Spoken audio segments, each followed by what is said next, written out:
Sometimes you scare the hell out of me, but I can't leave, he says, and kicks a flat rock that flies for a second, then lands in the shadow of sticks. Why not? I don't know, but I think I made a promise. His eyes crinkle at the corners, and for a second I think he's going to cry. He gives me a shy look through lashes as thick as mine. Then he squares his shoulders and says, "Sometimes, just before the red wave hits, I see pictures." He breaks off to kick another rock. This one releases a jet stream when it momentarily parts with the ground. The steel toe of his left boot nudges another that rolls over under the persistence of his foot.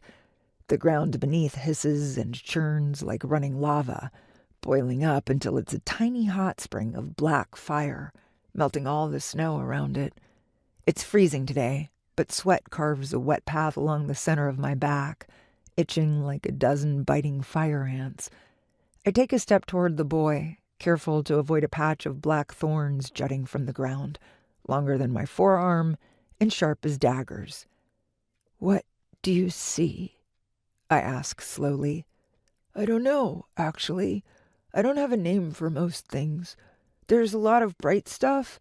Sometimes the sky is light blue, or all cluttered by white, fluffy clouds that look like cotton balls."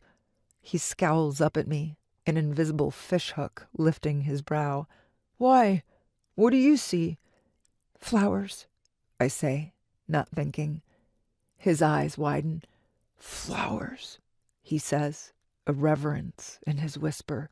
"Yeah, flowers. Yellow, red. I remember flowers," he says, seconds before his ears perk up and his shoulders hunch. He's wearing a black jacket covered in smudged metal studs, painted murky violet by the colors of our dark world. His wardrobe fits the moment, but I think it makes him look too strong for his age. I keep that thought until he glances into the turbulent distance and fear fills his eyes. He slinks down into the oversized garment, and just like that, he's a frightened little boy who's strayed too far from home. I follow the path of his eyes and see moving shadows in the roving dust clouds. Two-legged figures too tall to be men, with long tails that whip and swirl the air. Suddenly, the boy dives for his ball of wires and places his hand over the lime-colored flashing light. The child's chaotic actions distract me from looking for things that shouldn't exist. I watch as he pulls 2 wires from the center of the tangled mess. The light stops blinking. "There," he says, and throws his broken bomb to the dirt. He tosses a glance over his skinny shoulder, and for a second we both stare at the approaching wave. "Hope those blasted things stop at some point." I shake my head. "In this world, hope is a dangerous thing. Why did you destroy your bomb?" He snorts. "Hope is a dangerous thing in all worlds. And no reason, really. I just don't like doing anything important when that red shit is on the horizon.